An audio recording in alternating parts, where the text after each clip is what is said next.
প্রিয় সতীর্থ বন্ধুরা, কেমন আছো তোমরা? আশা করি সবাই ভালো আছো। আজকের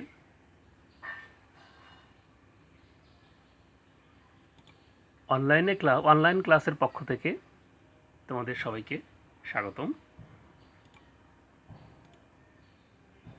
প্রথমেই আমি আমার পরিচয় দেই। আমি মোহাম্মদ আব্দুর রহিম, প্রভাষক Bangla, ভাঙড়া technical and business management college, ভাঙড়া, Pabna, শ্রেণী একাদশ, বিষয় বাংলা ১।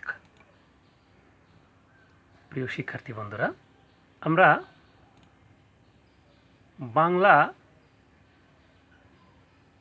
১-এর যে কবিতা অংশ রয়েছে, কবিতা অংশের ঐক্যতান একটি কবিতা রয়েছে আমাদের পাঠে অন্তর্ভুক্ত। সে কবিতা বিষয় নিয়ে আজকে আমরা আলোচনা করব। প্রথমেই আমরা এই কবিতার যে শিক্ষণ ফল সেটা দেখে নিই। শিক্ষার্থী বন্ধুরা, পৃথিবীর বিচিত্র দেশে বিভিন্ন জনজীবনের সাথে একাত্মতা অনুভব করতে পারব। শ্রমজীবী মানুষের কর্মের স্বরূপ বলতে পারব। প্রকৃতির বৈচিত্র্যময় উপাদানের প্রতি আকর্ষণ ব্যাখ্যা করতে পারব। সাহিত্য বা শিল্প সৃষ্টিতে মানুষের প্রতি দায়বদ্ধতার গুরুত্ব বর্ণনা করতে পারব। প্রিয় শিক্ষার্থী বন্ধুরা, আমরা এই কবিতা পাঠের যে শিক্ষণ ফল সেটা আমরা দেখে নিলাম। এবার আমরা দেখি পাঠ ঘোষণাতে আসলে আমরা যে কবিতাটি আজকে পাঠ করব সেটি হচ্ছে ঐক্যতান। লিখেছেন কবিগুরু রবীন্দ্রনাথ ঠাকুর।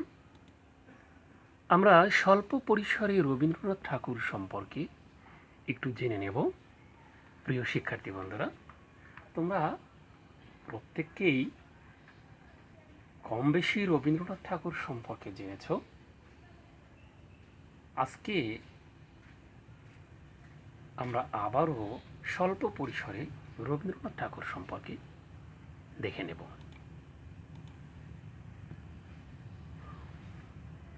শিক্ষার্থী বন্ধুরা,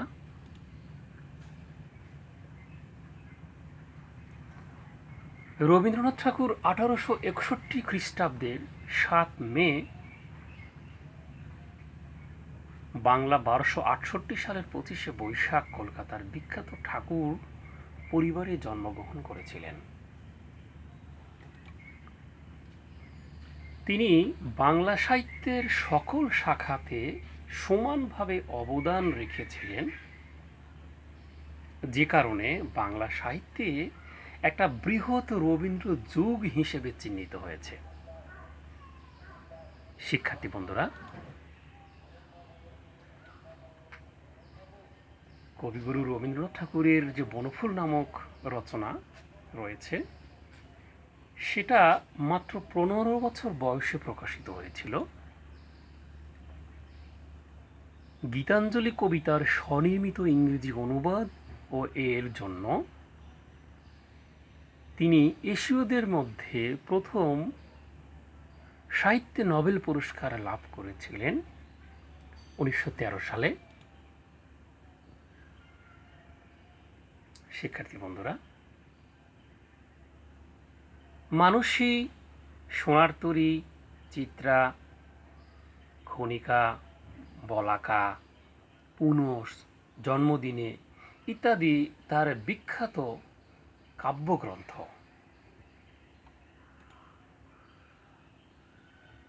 আমরা লেখক পরিচিতির অপর অংশে দেখতে পাচ্ছি বউ ঠাকুরনীর হাট, রাজসী, চোখের বালি, ঘরে বাইরে, গোরা, শেষের কবিতা, দুই বোন ইত্যাদি বিখ্যাত উপন্যাসের মধ্যে অন্যতম। কাহিনী, চিত্রাঙ্গদা, বিদায় অভিশাপ, বিসর্জন, রাজা ও রানী এগুলি তার কাব্য নাটক। গল্পগুচ্ছ, লিপিকা, ছয় সঙ্গী এগুলি তার ছোট গল্প। এবং বাংলা সাহিত্যে তিনি প্রথম সার্থক ছোট গল্পকার। এছাড়াও তিনি প্রবন্ধ, ভ্রমণ বিষয়ক রচনায় বিশেষ পারদর্শিতা দেখিয়েছেন। তাছাড়া আমরা রবীন্দ্রনাথের তিনি একাধারে গীতিকার, সুরকার, নাট্যকার, অর্থাৎ বাংলা সাহিত্যের এমন কোনো শাখা নেই যেখানে রবীন্দ্রনাথ ঠাকুর বিচরণ করেননি। শিক্ষার্থী বন্ধুরা, রবীন্দ্রনাথ ঠাকুর জমিদারি দেখাশোনার যে দায়িত্ব পালন করেছিলেন, সেই দায়িত্ব পালনকালে তৎকালীন ভারতীয় উপমহাদেশ অর্থাৎ বর্তমানে আমরা বাংলাদেশের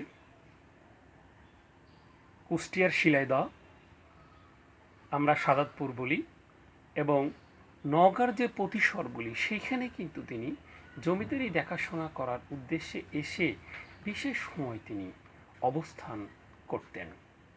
প্রিয় শিক্ষার্থী বন্ধুরা, তিনি 1941 খ্রিস্টাব্দের 7ই আগস্ট বাংলা 1348 সালের 22শে শ্রাবণ তিনি মৃত্যুবরণ করেছেন। প্রিয় শিক্ষার্থী বন্ধুরা, আমরা স্বল্প পরিসরে বিশ্বকবি রবীন্দ্রনাথ ঠাকুরের জীবনী সম্পর্কে তোমাদের সামনে আলোচনা করার চেষ্টা করেছি। এবারে আমরা মূল কবিতাটি এক নজর দেখে নিই। প্রিয় শিক্ষার্থী বন্ধুরা, আমরা আমাদের পাঠে যে কবিতাটি রয়েছে, এই কবিতাটি আমি সরাসরি মূল বই থেকে তোমাদের দেখানোর চেষ্টা করেছি।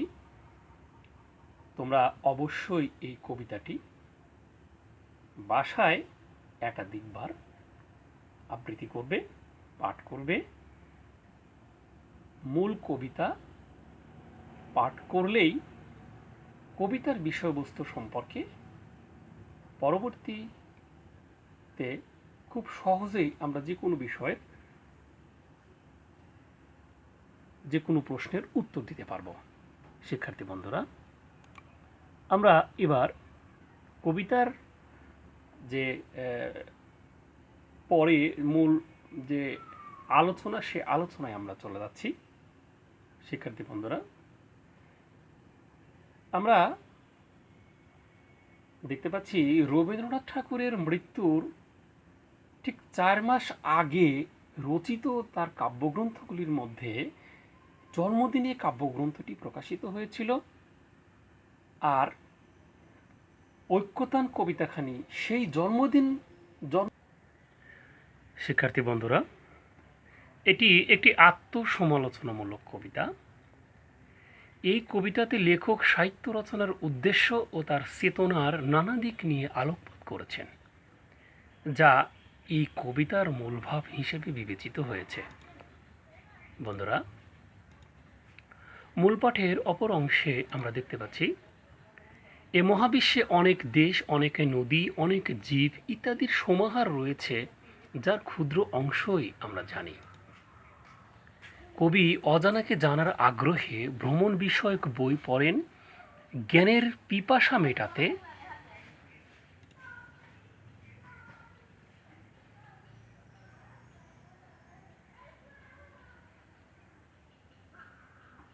কবি নিজেকে দাবি করেছেন পৃথিবীর কবি বলে। পৃথিবীতে আরও অনেক কবি আছেন। জীবনের নানা জটিলতার কারণে সমস্ত কবিদের ডাক আর বাণী একত্র হতে পারছে না, ফলে ঐক্যে বিস্তর ফাঁকা রয়েছে। বন্ধুরা, মূল পাঠের বাকি অংশে আমরা দেখতে পাচ্ছি, সমাজের বহু রকম জীবিকা রয়েছে। ক্ষুদ্র পেশাজীবীরা অত্যন্ত সম্মানী হলেও সমাজের মধ্যে যারা প্রভাবশালী তাদেরকে মানুষ সম্মান করে, কিন্তু তারা সম্মানের উপযুক্ত নয়। চাকচিক্য আর আভিজাত্যকে মানুষ প্রাধান্য দেয়, কিন্তু কবি কৃত্রিমতাকে সমর্থন করেন না। যে মাটির কাছাকাছি আছে সে প্রকৃতির মতোই সত্য, কবি তার বাণী শোনার অপেক্ষায় আছেন। বন্ধুরা, যারা সমাজে বঞ্চিত ও অখ্যাত, কবি তাদের কথা প্রচার করতে চেয়েছেন। তাদের দুঃখময় নির্বাক জীবনকে আনন্দে সরব করে তুলতে চেয়েছেন। যারা সামান্য পরিচয়ে মানুষ, কবি তাদের সম্মান করতে বলেছেন। বিশ্বের সমস্ত সাধারণ মানুষের অব্যক্ত সব কথাই কবির কাছে সাহিত্যের ঐক্যতান সঙ্গীত হিসেবে বিবেচিত হয়েছে। প্রিয় বন্ধুরা, আমরা এরই মধ্যে কবিগুরু রবীন্দ্রনাথ ঠাকুর সম্পর্কে এবং ঐক্যতান কবিতা সম্পর্কে তোমাদের সামনে স্বল্প পরিসরে উপস্থাপন করেছি।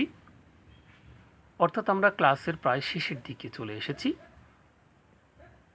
আমি তোমাদের জন্য ছোট ছোট 4টি মূল্যায়ন সম্পর্কে অল্প কথায় উত্তর দাও এমন কিছু প্রশ্ন তোমাদের সামনে রেখেছি। কবি এ বিপুলা পৃথিবীর সকল কিছু জানেন না কেন? জ্ঞানের দীনতা পূরণ হয় কিভাবে? মাঝে মাঝে গেছি আমি ওপারার ধারে বলতে কি বুঝো? রবীন্দ্রনাথ ঠাকুরের ছদ্মনাম কি?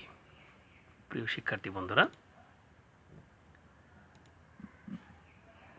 আমি তোমাদের জন্য কয়েকটি বাড়ির কাজ রেখেছি। বাড়ির কাজগুলি তোমরা অবশ্যই করবে কিন্তু। 1 নম্বর, ঐক্যতান কবিতার বিষয়বস্তু আলোচনা করো।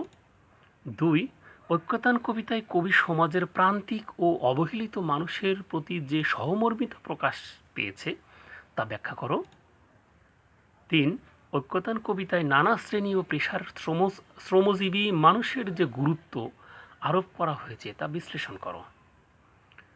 প্রিয় বন্ধুরা, তোমরা বাড়ির কাজগুলি করবে এবং ছুটি শেষে প্রতিষ্ঠান যখন খোলে সেখানে কাজগুলি আমাকে দেখাবে। আমরা ক্লাসের একেবারেই শেষ প্রান্তে চলে এসেছি।